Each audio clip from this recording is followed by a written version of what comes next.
So thanks so much for the invitation to present today on early years. And I'm going to be looking at mortality outcomes of children and young people who have been through the care system in Scotland.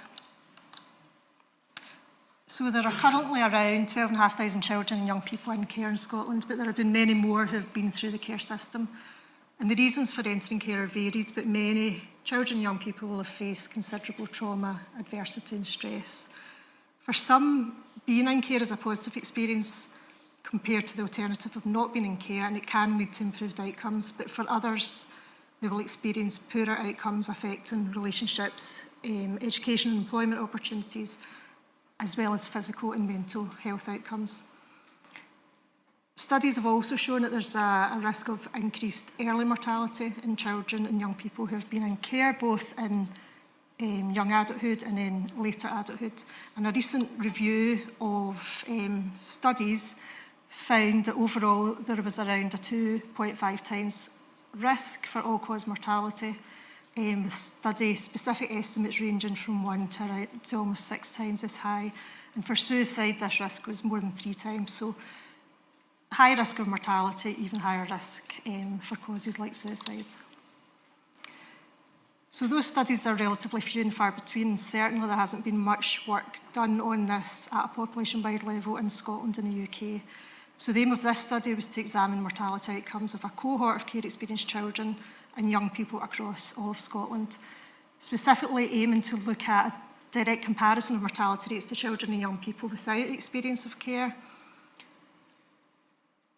Thankfully, deaths are relatively rare in this young age group, so we can't look at all the specific causes of mortality, but we wanted to look at more than just all-cause mortality. So we look at mortality from both internal and external causes. We want to look at the effects of the characteristics in the relationship between care and mortality. Is it about care, or can other things explain this association? And also, where we can, consider the type of care experience. So a lot of people who have been through the care systems have had completely different experiences of care. So to do this, we use the Children's Health and Care in Scotland, or CHICS study, which is a population-wide administrative cohort study. So we've been talking this morning about the benefits of administrative data. And for this project, the main benefit is that we are able to look at relatively rare events, which mortality is, because we have data across the population and we can look at the characteristics that might affect that relationship. So specifically for this work, we looked at 4 key data sets. So the pupil census, which gives us annual statistics in school pupil characteristics for children in state-funded schools. And from the pupil census in 2009, which is the start of the follow-up period of the study, there were just over 660,000 pupils. And of those, around the same time, 2009-10, 13,830 children were in care. So we identified those using the children looked after statistics, which gives us information about children who are looked after and the types of care they experience, and whether, for example, they're looked after at home, in kinship or foster care, or in residential care. So that gives us 2 cohorts for comparison, 13,800 in care and around 650 who have never been in care. So we linked those data sets to vital events data, so birth registrations and death registrations. So study follow-up started in 2009. Children at that stage were born between 1990 and 2004. So in 2009, they were aged between 4 and 19 years old. They were followed up for 7 years, from 2009 to 2016, in terms of their mortality outcomes.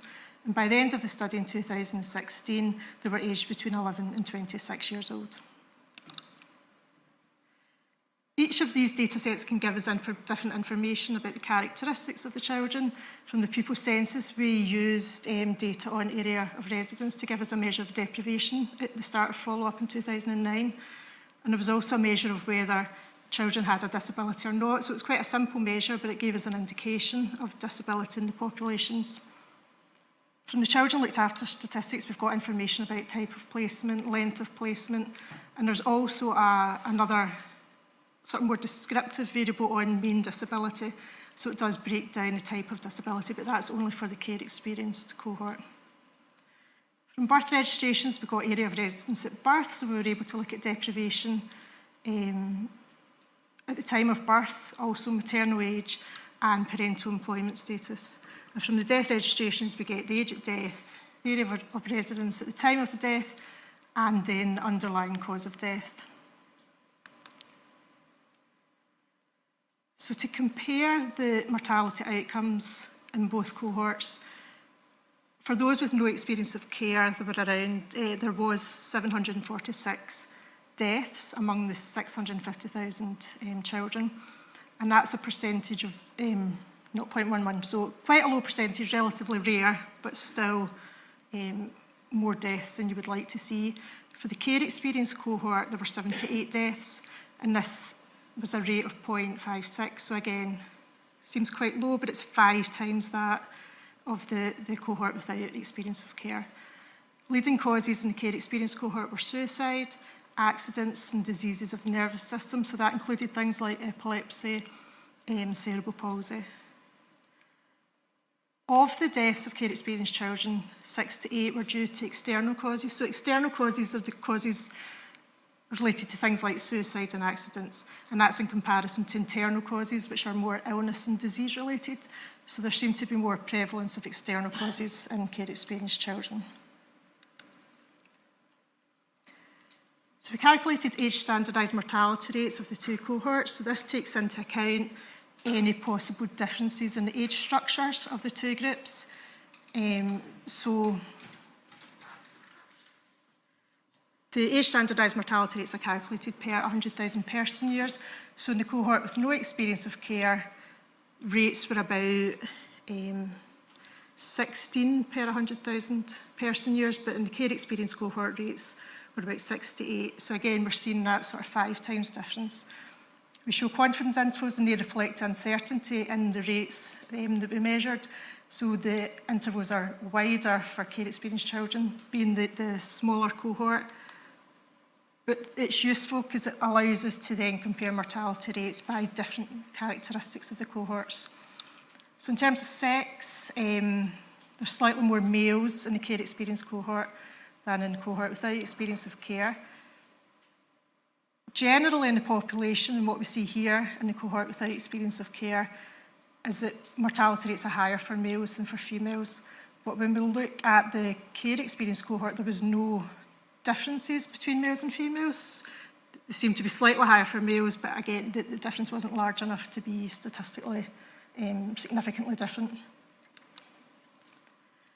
We looked at deprivation, Q1 being the most deprived areas, and there was a higher proportion of care experienced children living in the most deprived areas at the start of follow-up in 2009, so 40% compared to 21%.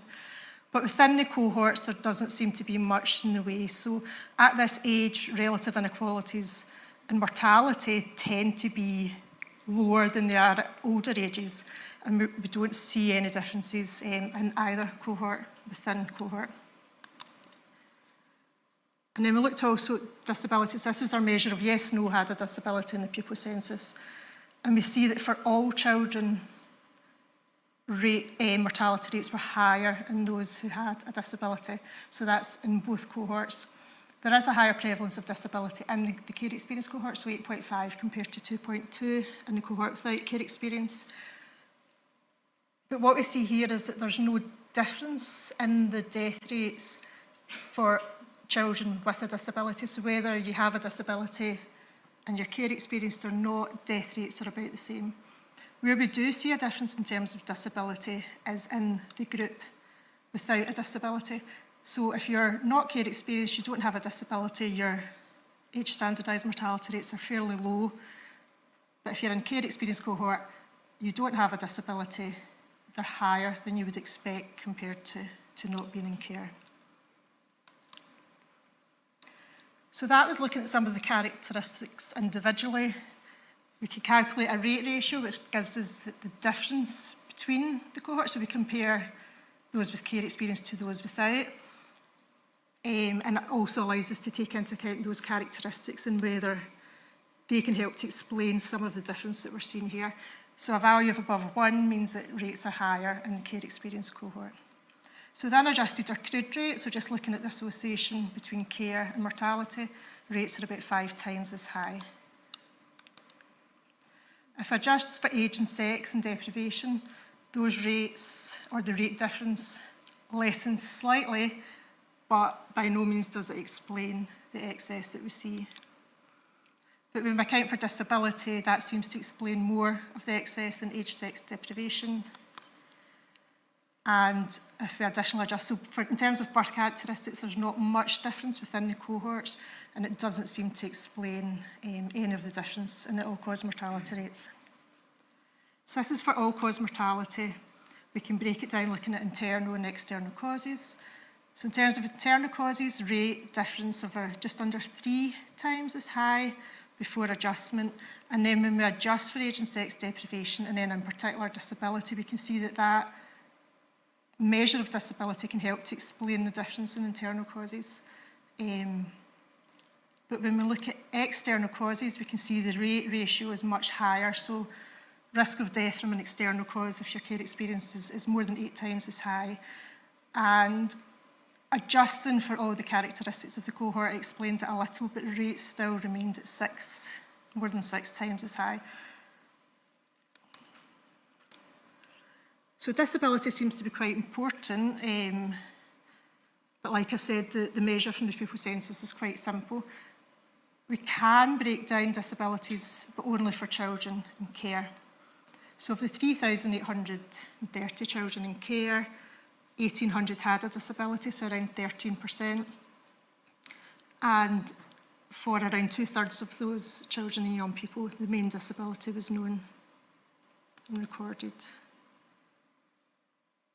So in terms of disability, by far 40%, so that by far the most prevalent disability was recorded as social, emotional and behavioural difficulties, and together with learning disabilities and multiple disabilities, that explained about 3/4 of the sort of disability in the care experience cohort were known.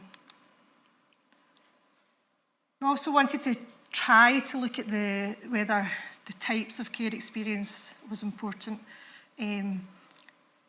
At the end of the study in 2016, some children were still in care and hadn't completed their journey through care, so we focused on young adults who had left care before the end of the study, so they were aged at least 18 and no longer in a care placement. So within this group of care leavers, there seemed to be a higher proportion of deaths for those who first entered care at least 12 years old compared to younger than 12. Death rates were higher for those who spent a short time in care overall and had multiple placements, and then we also see the effect of disability here. But there was again less evidence to suggest differences by sex, so we saw that for the whole care experience cohort, but that also still seems to stand for care leavers. Or for placement type, so the type of placement you were in doesn't seem. So we looked at last known care placement before leaving care, and that didn't seem to be important in explaining any of these differences, but it might be that looking at something else like the most dominant care placement, or the care setting that you entered that you started in when you entered care, something like that could be more important, but there doesn't seem to be any strong evidence of placement type.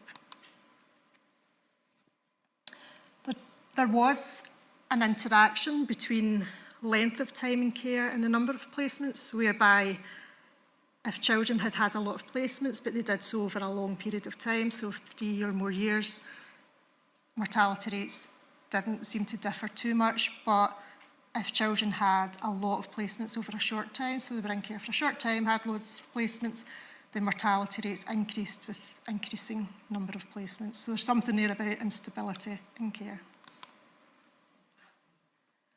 So all-cause mortality rates were higher for the care experience cohort. Crude rate was about 5 times as high. After adjusting for cohort characteristics, they remained at about 2.7 times as high. There were no sex differences in all-cause mortality in the care experience cohort, unlike the general population or the population without care experience. And I think other studies have found this, and it's thought to be due to resilience. So females generally more resilient to adversity in the general population, but that doesn't seem to be the case. for those who have experienced the care system and everything that goes along with that.